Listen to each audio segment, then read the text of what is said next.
Hello YouTube, and welcome back to my elemental section. We've gotten air and fire, and so water's next. Now, water is my best element, so I'm a little surprised to find that it's kind of difficult for me to talk about it here.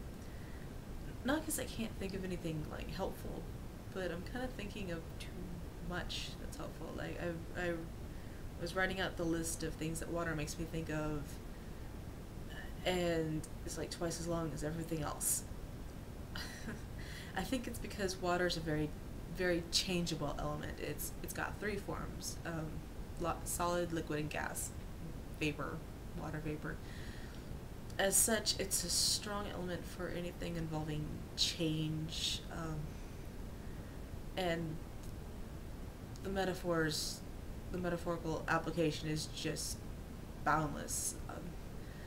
Changes like thawing out someone's frozen heart or frozen emotions, or trying to thaw out your frozen assets or something, heating things up, cooling temperatures, freezing, trying to stop the flow of something.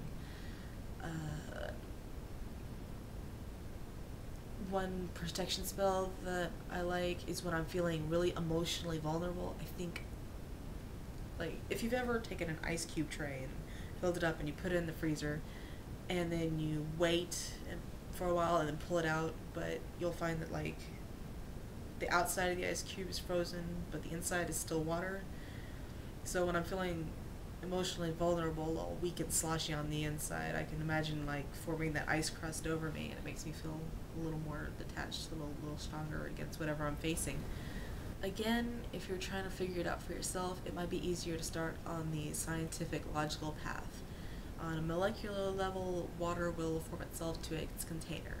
That could be applied to spells involving new additions in your life.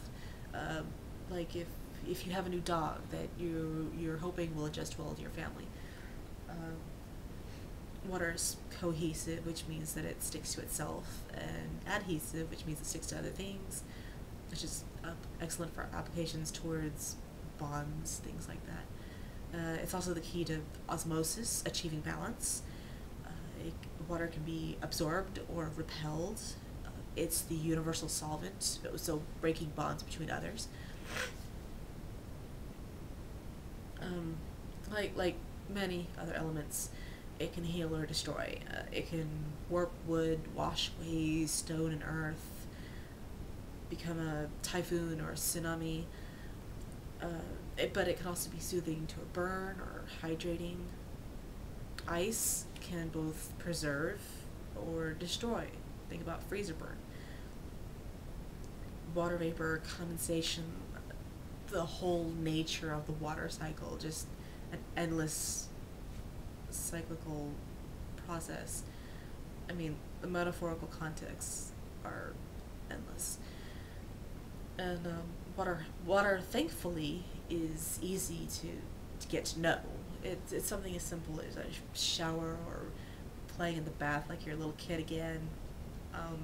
Hell, whenever I'm feeling particularly agitated or angry, one thing that helps is, like, literally washing my hands. I turn on the tap onto the cold water and put my hands underneath, and I can literally wash that bad energy away.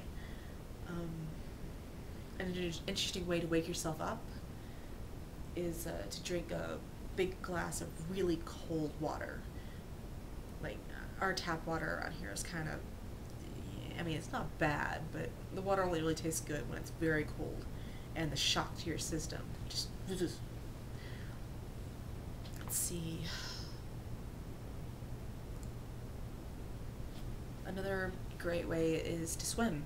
I love swimming. I never get enough chances to do it in the summer. I mean, I can't swim per se, but I can float and doggy paddle a bit. I love the feeling of suspension, the feel of the water currents, every bit of it, even the chlorine. I love it that much. Hello, hasty edit. I forgot to mention, like, actual sources of water. I mean, air is everywhere, but you kind of feel it more than see it, and well, you kind of have to create fire in order to be able to observe it. But water does not have those problems because there are so many ways to actually come in contact with water and in nature. I mean, like, I'm literally talking streams, ponds, lakes, the ocean if you're close enough, the Gulf if you're close enough to that. Uh, Not just rain, like I mentioned before, but there are literally sources of water. And if you have the chance, by all means, go sit down, take a meditate, whatever. Just really, really take the time to feel like, because rivers and stuff, they're the symbols of things like the flow of life, or if you think of the river Styx, the flow of death. If you can find a waterfall, those are always awesome to sit next to. And of course, you know, if you're urban bound like me, there's still water everywhere, even if you're just meditating on sprinkler systems or something like that. And obviously this depends on like the cleanliness of it, but if you have a chance to like get into the ocean or the lake or the river and muck around a little bit, that can be much more elucidating than my earlier suggestion of getting in the pool, because there are actual currents and, you know, you can kind of feel the push of the water. If you're on a big enough lake, you can have waves, and all of it is elucidating. Right. Back to your regularly. It's good. Now, onto the colors and whatnot. The most common watercolor is blue. That's no surprise, I'm sure. I guess you could use white for if you're looking specifically for ice-like qualities, but usually it's blue of some shade. This is my ice candle, my water candle. I imagine the glass kind of obscures the color a bit. I'm not sure how much you can actually see on my camera, but it's kind of a medium blue with other shades mixed in, which was what was important to me. And the scent is coastal waters, which I guess it smells like coastal waters. I mean, I don't live on the coast, so I wouldn't be a good judge. I've only been to the sea once, and I've been to the Gulf of Mexico once. So I guess it's a pretty good guess. Oh, and aside from the color mixing, there's also like bubbles on top from when they poured it, which kind of puts me in mind of like foam. So yeah, it works well enough for me. Usually in the blue candle section, you can find something watery or oceany or mountain springy, and I guess it really just comes down to what you and your nose agree to. Oh, and somebody pointed out something to me. Hold on a sec. It's a little early, but this is my earth candle. And somebody was sweet enough to mention to me, you know, that would actually work as a water candle for me. And I'm like, are you serious? Why? She's like, well, if you think about it, I came from the country just like you did. And this is the color of pond water. At which point I realized, yes, it is. So, brown is also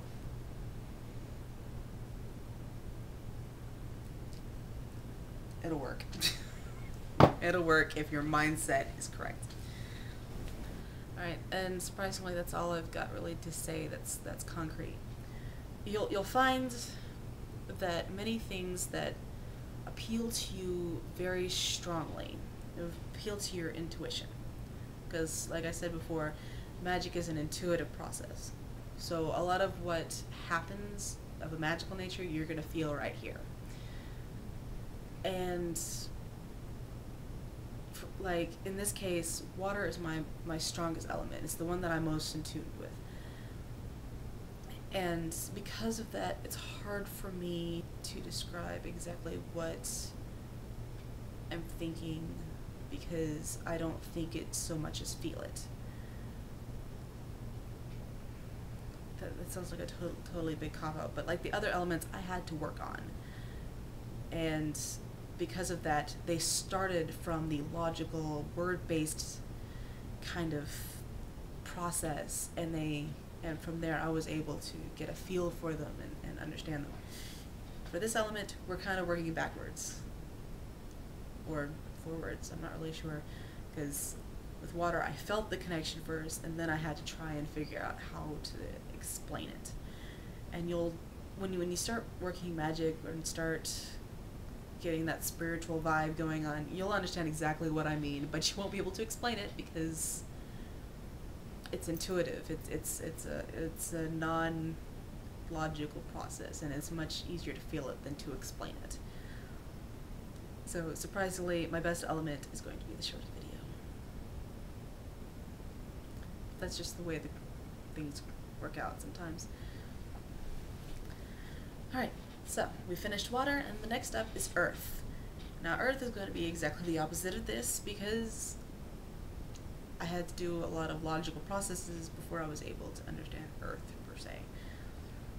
And as a reminder, my earth is different than most pagans' earth because I do not include plant life in the element. So literally when I'm thinking of earth, I'm thinking of dirt, rocks. I kind of include metals in on that as well. Anything that is of the earth, not from the earth, if that makes sense. But we'll talk about that next time. I hope to see you there. Blessed be.